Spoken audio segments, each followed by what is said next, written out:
খুচরা সার বিক্রেতাদের ফের মানববন্ধন, নীতিমালা বাতিলের দাবি জোরালো। Staff reporter, Dhaka. রাজধানীর জাতীয় প্রেস ক্লাবের সামনে খুচরা সার বিক্রেতা অ্যাসোসিয়েশন অব বাংলাদেশের উদ্যোগে আবারও মানববন্ধন ও দাবি আদায়ের কর্মসূচি অনুষ্ঠিত হয়েছে। বুধবার 22 এপ্রিল 2026 সকাল 9টায় আয়োজিত এই কর্মসূচিতে দেশের বিভিন্ন জেলা থেকে আগত সার বিক্রেতারা অংশ নেন। আয়োজকরা জানান, এটি দাবিতে এর আগেও দফা মানববন্ধন কর্মসূচি পালন করা হলেও এখনো কোনো কার্যকর পদক্ষেপ নেওয়া হয়নি।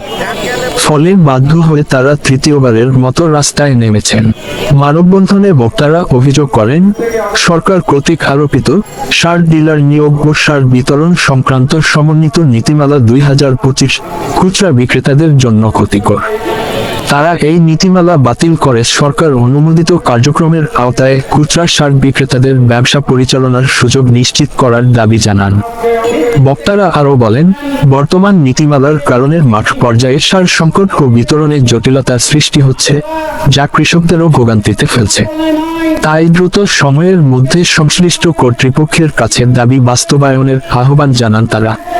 কর্মসূচিতে সংগঠনের কেন্দ্রীয় ও জেলা পর্যায়ের নেতৃবৃন্দ উপস্থিত ছিলেন। তারা হুঁশিয়ারি দিয়ে বলেন, দাবি আদায় না হলে ভবিষ্যতে আরও কঠোর